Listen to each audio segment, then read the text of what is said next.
ಗಮನಿಸಿ. ರೀಡಿಂಗ್ ನಿಮಗೆ ಅನ್ವಯಿಸಿದರೆ ಅಥವಾ ರೆಸೊನೇಟ್ ಆದರೆ ಮಾತ್ರ ತೊಗೊಳ್ಳಿ, ಇಲ್ಲಾಂದರೆ ಬಿಟ್ಬಿಡಿ. ಇದು ಒಂದು ಜನರಲ್ ರೀಡಿಂಗ್ ಮಾತ್ರ ಆಗಿರುತ್ತೆ. ಕಾರ್ಡ್ಸ್ನ ಶಫಲ್ ಮಾಡಿದಾಗ ನನಗೆ ಫಸ್ಟ್ ಕಾರ್ಡ್ ಕಿಂಗ್ ಆಫ್ ಸಾರ್ಡ್ಸ್ ಬಂದಿದೆ. ಫಸ್ಟ್ ಕಾರ್ಡ್ ಕಿಂಗ್ ಆಫ್ ಸಾರ್ಡ್ಸ್ ಬಂದಿರೋದ್ರಿಂದ ಸೊ ಏನೋ ಪ್ಲ್ಯಾನ್ ಇದೆ, ಯಾವುದನ್ನು ಎಕ್ಸಿಕ್ಯೂಟ್ ಮಾಡಬೇಕು ನೀವು, ನಿಮ್ಮ ಪಾರ್ಟ್ನರು. ಸೊ ಲಾಯರ್ಸ್ನ ಕನ್ಸಲ್ಟ್ ಮಾಡ್ತಿರೋ, ಸೊ ಬಿಗ್ ಡೀಲ್ ಅಂತ ಹೇಳ್ಬೋದು. ಯಾವುದಾದ್ರೂ ನಿಮ್ಮದು ಕೋರ್ಟ್ ಅಥವಾ ಕಚೇರಿಗೆ ಸಂಬಂಧಪಟ್ಟಿದ್ದ ಕೆಲಸ ಆಗಿರ್ಬೋದು. But king of swords first card ಬಂದಿರೋದ್ರಿಂದ ಮೇ ಬಿ ಮ್ಯಾಟರು ನಿಮ್ಮ ಯಂಗರ್ ಸಿಬ್ಲಿಂಗ್ಸ್ ಇದ್ದಿರ್ಬೋದು, ಅಥವಾ ಎನ್ವೈರ್ಮೆಂಟಿಗೆ ನಿಮ್ಮನ್ನು ನೀವು ಅಡಾಪ್ಟ್ ಮಾಡ್ಕೊಳ್ದಿರ್ಬೋದು. ಹೊಂದಾಣಿಕೆ ಕಮ್ಮಿ ಅಂತ ಹೇಳ್ತಾ ಇದೆ. ಸೊ ಎಲ್ಲಿಗಾದರೂ ಟ್ರಾವೆಲ್ ಮಾಡಿದ್ರು, ಒಕೇಶನ್ಗೆ ಹೋಗಿದ್ರು, ಸ್ವಲ್ಪ ಹಣಕಾಸಿನ ಬಗ್ಗೆ ನೀವು ಸ್ವಲ್ಪ ಸ್ಟ್ರಿಕ್ಟಾಗಿರಬೇಕು ಅಂತ ಹೇಳುತ್ತೆ. ಹಾಗೆ ಯಾವುದಾದ್ರೂ ವಸ್ತುಗಳು ಕಳೆದೋಗಬಹುದು, ಸ್ಪೆಷಲಿ ದುಡ್ಡಿನ ಬಗ್ಗೆ ಜೋಪಾನವಾಗಿರಿ ಅಂತ ಕಾರ್ಡ್ ಹೇಳುತ್ತೆ ಕಿಂಗ್ ಆಫ್ ಸಾರ್ಡ್ಸ್ ಇರೋದ್ರಿಂದ. ನೀವು ಅಥವಾ ನಿಮ್ಮ ಪಾರ್ಟ್ನರ್ ಇಬ್ಬರಲ್ಲಿ ಯಾರ್ದಾದ್ರೂ ವಸ್ತು ಕಳೆದೋಗುವಂಥ ಚಾನ್ಸಸ್ ಇದೆ, ಅಥವಾ ಆಲ್ರೆಡಿ ಕಳೆದೋಗಿದೆ, ಸಿಗ್ತಾ ಇಲ್ಲ ಅಂತ ಕೂಡ ಹೇಳ್ಬೋದು ರೀಡಿಂಗ್ ಪ್ರಕಾರ. ಸೆಕೆಂಡ್ ಕಾರ್ಡ್ ನನಗೆ 2 ಆಫ್ ಪೆಂಟಿಕಲ್ಸ್ ಬಂದಿದೆ. ಸೊ ಕೆಲವರು ಮನಿನ ಇನ್ವೆಸ್ಟ್ ಮಾಡ್ತಾ ಇದ್ದೀರಾ, ಹಣನ ಬಿಸ್ನೆಸ್ ಪಾರ್ಟ್ನರ್ಶಿಪ್ಪಲ್ಲಿ ಬಿಸ್ನೆಸ್ ಮಾಡ್ತಾ ಇದ್ದೀರಾ. ಸೊ ಮೇ ಬಿ ಕೆಲವ್ರಿಗೆ ಲಾಸ್ ಆಗ್ಬೋದು ಅಂತಲೇ ನಾನು ಹೇಳ್ತೀನಿ. ನಿಮ್ಮ ಪಾರ್ಟ್ನರ್ ನಿಮ್ಗೆ ಹೇಳ್ಬೋದು, ಬ್ಯಾಡ್ ನ್ಯೂಸ್ ಅಂತ ಹೇಳ್ಬೋದು, ಬಟ್ ಅವ್ರು ಸಾರಿ ಅಂತ ಹೇಳ್ಬೋದು. ಸಣ್ಣ ಪುಟ್ಟ ಮಿಸ್ಟೇಕ್ಸ್ ಎಲ್ರಿಗೂ ಆಗುತ್ತೆ. ಬಟ್ 2 ಆಫ್ ಪೆಂಟಿಕಲ್ಸ್ ನಾನು ಆಗಲೇ ಹೇಳಿದೆ, ಹಣಕಾಸಿನ ವಿಚಾರದಲ್ಲಿ ನೀವು ಸ್ವಲ್ಪ ಸ್ಟ್ರಿಕ್ಟಾಗಿರಬೇಕು. ಇಲ್ಲ ಅಂದರೆ ಹಣ ಪೋಲಾಗುತ್ತೆ, ಕಳೆದೋಗುತ್ತೆ. ಒಟ್ಟಿನಲ್ಲಿ ಹಣಕಾಸಿನ ಬಗ್ಗೆ ನಾನು ತುಂಬ ಕೇರ್ಫುಲ್ ಆಗಿರಿ ಅಂತಲೇ ಹೇಳ್ತೀನಿ. ಇದು ನೀವು ನಿಮ್ಮ ಪಾರ್ಟ್ನರ್ಗೆ ಏನಾದರೂ ಎಕ್ಸ್ಪೆನ್ಸಿವ್ ಗಿಫ್ಟ್ನ ಪರ್ಚೇಸ್ ಮಾಡಿ ಕೊಡೋದ್ರಲ್ಲಾಗಿರ್ಬೋದು, ಅಥವಾ ಅವ್ರು ಏನಾದರೂ ಅದನ್ನು ಕಳ್ಕೊಳ್ಳೋದು ಅಥವಾ ಬೀಳಿಸೋದು, ಸಮಥಿಂಗ್ ಲಾಸ್ ಅಂತ ಹೇಳುತ್ತೆ ಕಾರ್ಡು. ಥರ್ಡ್ ಕಾರ್ಡ್ ನನಗೆ 10 ಆಫ್ ವಾಂಡ್ಸ್ ಬಂದಿದೆ. ಸೊ ತುಂಬ ರೆಸ್ಪಾನ್ಸಿಬಿಲಿಟೀಸ್ ಇದೆ ನಿಮಗೋ ನಿಮ್ಮ ಪಾರ್ಟ್ನರ್ಗೋ ಇತ್ತೀಚೆಗೆ ಅಂತ ಹೇಳುತ್ತೆ. ಸೊ ಫಿನಿಶಿಂಗ್ ಏನೋ ಒಂದು ಫ್ಯಾಮ್ಲಿಯಲ್ಲಿ ಯಾವುದೋ ಒಂದು ಕರ್ತವ್ಯ ರೆಸ್ಪಾನ್ಸಿಬಿಲಿಟೀಸ್ನ ಮುಗಿಸ್ತಾ ಇರ್ತಾರೆ, ಇನ್ನೊಂದು ಬಂದುಬಿಡುತ್ತೆ ಅವರಿಗೆ. ತುಂಬ ರೆಸ್ಪಾನ್ಸಿಬಿಲಿಟೀಸ್, ತುಂಬ ಬರ್ಡನ್ನು, ಫ್ಯಾಮ್ಲಿ ಡ್ರಾಮಾ ಅಂತ ಹೇಳ್ತೀವಿ 10 ಆಫ್ ಸ್ಪಾಟ್ಸ್ ಬಂದರೂ ಕೂಡ.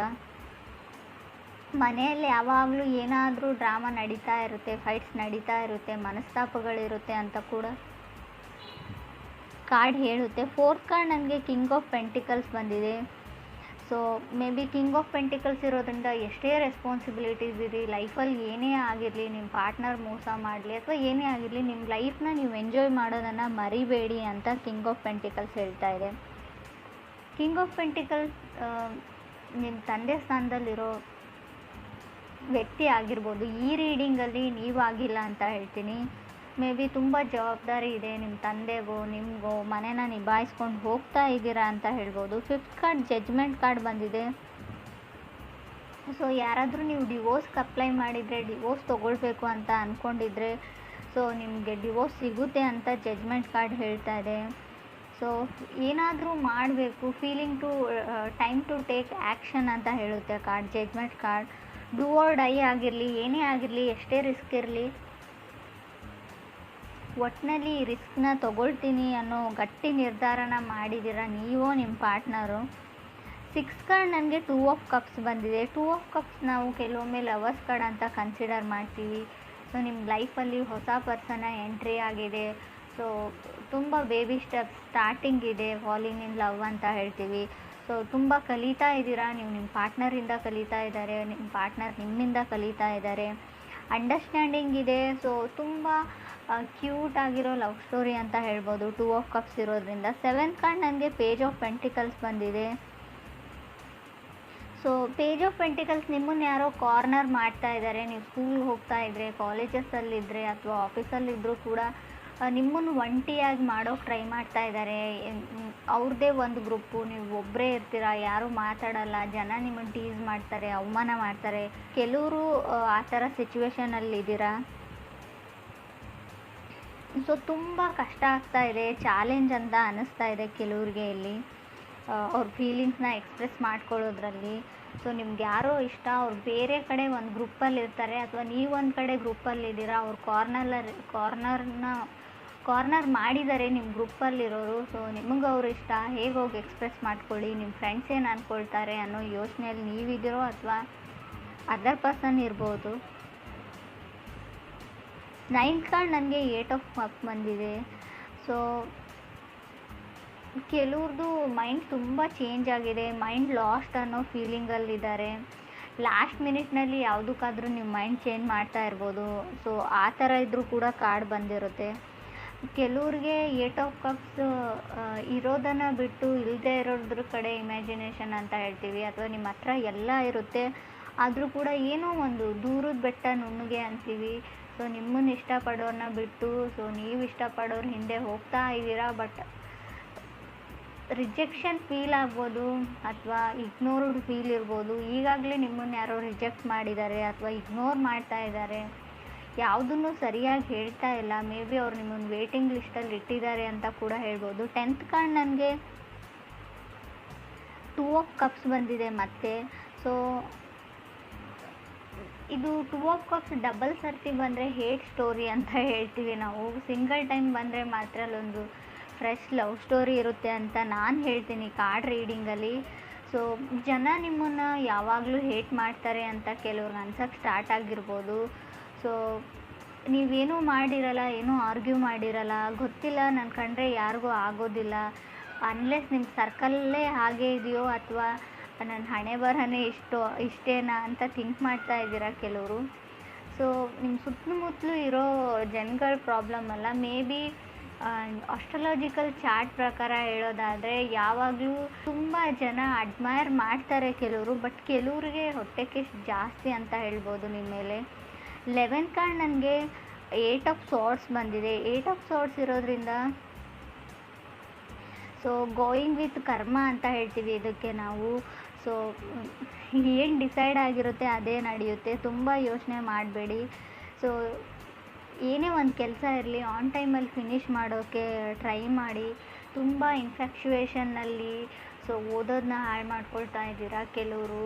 ಸೊ ಏನು ಕೆಲಸದ ಕಡೆ ಗಮನ ಕೊಡೋಕ್ಕಾಗ್ತಾ ಇಲ್ಲ ಕೆಲವ್ರಿಗೆ. ಯಾರ ಮೇಲೂ ಹೆವಿ ಲವ್ ಆಗಿದೆ, ನಿಮಗೆ ಅದರ್ ಪರ್ಸನ್ ಮೇಲೆ ಆಗಿದೆಯೋ ಅದರ್ ಪರ್ಸನ್ಗೆ ನಿಮ್ಮ ಮೇಲೆ ಆಗಿದೆಯೋ ಯಾವಾಗಲೂ ಅವ್ರ ಬಗ್ಗೆನೇ ಯೋಚನೆ ಮಾಡ್ತೀರಾ ನೀವು. ನಿದ್ದೆ ಕೂಡ ಸರಿಯಾಗಿ ಮಾಡ್ತಾ ಇಲ್ಲ ಅಂತ ಕಾರ್ಡ್ ಹೇಳ್ತಾ ಇದೆ. ಅಥವಾ ನಿಮಗೆ ಯಾವುದಾದ್ರೂ ಗ್ಯಾಸ್ ಪ್ರಾಬ್ಲಮ್ ಇರ್ಬೋದು, ಗ್ಯಾಸ್ಟ್ರಿಕ್ ಪ್ರಾಬ್ಲಮ್.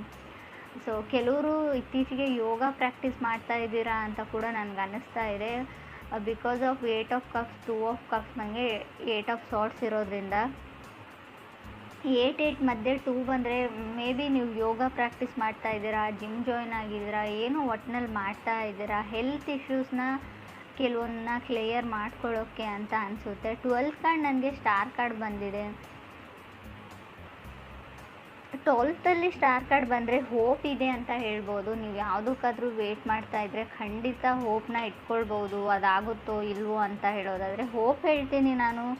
ಸೊ ಟೈಮ್ ತೊಗೊಳ್ಬೋದು, ಖಂಡಿತವಾಗ್ಲೂ ಅದಾಗೋದಿಲ್ಲ ಅಂತ ಹೇಳಲ್ಲ, ಆಗುತ್ತೆ. ಬಟ್ ಅಷ್ಟೊಂದು ಟೈಮ್ ನೀವು ಇನ್ವೆಸ್ಟ್ ಮಾಡೋಕ್ಕೆ ರೆಡಿ ಇದ್ದರೆ ಓಕೆ, ಅವ್ರಿಗೋಸ್ಕರ ಕಾಯ್ತೀನಿ ಅಂದರೆ ಓಕೆ. ಬಟ್ ತುಂಬ ಚಾಲೆಂಜಸ್ ಬರುತ್ತೆ. ಲಾಸ್ಟಲ್ಲಿ ಸ್ಟಾರ್ ಕಾರ್ಡ್ ಬಂದರೆ ತುಂಬ ಚಾಲೆಂಜಸ್.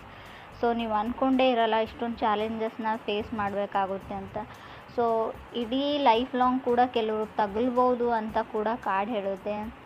ಸೊ ಕೆಲವ್ರದ್ದು ಗೇನ್ಸ್ ಎಲ್ಲ ಮಲ್ಟಿಪ್ಲೈ ಆದರೂ ಕೂಡ ಹಣ ಲಾಸ್ ಆಗೋ ಚಾನ್ಸಸ್ ಇದೆ. ಸೊ ಕೆಲವರು ಫೀಲ್ ಗುಡ್ಡಲ್ಲಿ ಇದ್ದೀರಾ ಅಂತ ಹೇಳ್ಬೋದು. But king of sorts first card ಆಗಿರೋದ್ರಿಂದ ನಾನು ಆಗಲೇ ಹೇಳಿದೆ 10 ಆಫ್ ವಾಂಡ್ಸ್ ಕೂಡ ಇದೆ ನಿಮಗೆ ಕಾರ್ಡು. ಥರ್ಡಲ್ಲಿ 10 ಆಫ್ ವಾಂಡ್ಸ್, ಫಸ್ಟಲ್ಲಿ ಕಿಂಗ್ ಆಫ್ ಸಾರ್ಟ್ಸ್ ಇರೋದ್ರಿಂದ ಫೀಲ್ ಗುಡ್ ಇರ್ತೀರಾ. ಬಟ್ ಫ್ಯಾಮ್ಲಿ ಟೆಸ್ಟ್ ಅಂತ ಹೇಳ್ಬೋದು. ನೀವು ಫ್ಯಾಮ್ಲಿನ ಟೆಸ್ಟ್ ಮಾಡ್ತಿರೋ ಅಥವಾ ಯೂನಿವರ್ಸ್ ನಿಮ್ಮ ಫ್ಯಾಮ್ಲಿನ ಟೆಸ್ಟಲ್ಲಿ ಇಡುತ್ತೋ ಗೊತ್ತಿಲ್ಲ. ಸ್ವಲ್ಪ ಚಾಲೆಂಜಸ್ ಬರ್ಬೋದು, ಎಲ್ಲನೂ ನಿಭಾಯಿಸ್ಕೊಂಡು ಹೋದರೆ ಖಂಡಿತವಾಗ್ಲೂ. ಸೊ ಎನಿಮೀಸ್ ಜಾಸ್ತಿ ಆಗ್ತಾರೆ ಅಂತ ಹೇಳ್ತೀನಿ ನಾನು. ಸ್ಕೂಲ್ ರಿಲೇಟೆಡ್ ಸ್ಟೆಪ್ಪಲ್ಲಿ ಕೆಲವ್ರದ್ದು ಪ್ರಾಕ್ಟಿಕಲ್ ಎಕ್ಸಾಮ್ಸ್ ಇರ್ಬೋದು ಅಂತ ಅಂದ್ಕೊಳ್ತೀನಿ. ಕೆಲವರು ಕ್ರೇಜಿ ಇನ್ ಲವ್ವಲ್ಲಿ ಇದ್ದೀರಾ ಅಂತ ಹೇಳ್ಬೋದು. ಸೊ ಕೆಲವ್ರಿಗೆ ನೋಬಡಿ ಕ್ರಾಸ್ ಮೀ ಅನ್ನೋ ಲೆವೆಲಲ್ಲಿದ್ದೀರಾ. ಕಿಂಗ್ ಆಫ್ ಸಾರ್ಟ್ಸ್ ಅಂದರೆ ಒಂದು ಈಗೋ ಇರುತ್ತೆ, ಸಣ್ಣ ಮಟ್ಟದ ಈಗೋ. ನನಗೆಲ್ಲ ಗೊತ್ತು, ನನ್ನನ್ನು ಯಾರೂ ಕ್ರಾಸ್ ಮಾಡಿ ಹೋಗೋಕ್ಕಾಗಲ್ಲ, ನನ್ನ ಕಡೆ ಯಾರೂ ಬೆರಳು ಮಾಡಿ ತೋರಿಸಲ್ಲ. ನಾನು ಆಗಲೇ ಹೇಳಿದೆ, ಕಾರ್ನರ್ ಮಾಡ್ತಾ ಇದ್ದಾರೆ. ನೀವು ಯಾರನ್ನಾದ್ರೂ ಕಾರ್ನರ್ ಮಾಡ್ತಾಯಿದ್ದೀರೋ, ನಿಮ್ಮನ್ನು ಯಾರಾದರೂ ಕಾರ್ನರ್ ಮಾಡ್ತಾಯಿದ್ರು, ಯಾವುದಕ್ಕೂ ಹುಷಾರಾಗಿರಿ. ಸೊ ಎನಿಮೀಸ್ ಜಾಸ್ತಿ ಆಗ್ತಾರೆ. ಸೊ ನಿಮ್ಮ ಫೀಲಿಂಗ್ಸ್ನ ಕಂಟ್ರೋಲ್ ಮಾಡ್ಕೊಳ್ಳಿ. ಕೋಪ ಬಂತು ಅಂತ ಅದನ್ನು ಯಾರ ಮೇಲೂ ತೋರಿಸ್ಬೇಡಿ, ಕಂಟ್ರೋಲ್ಡ್ ಆಗಿರಿ.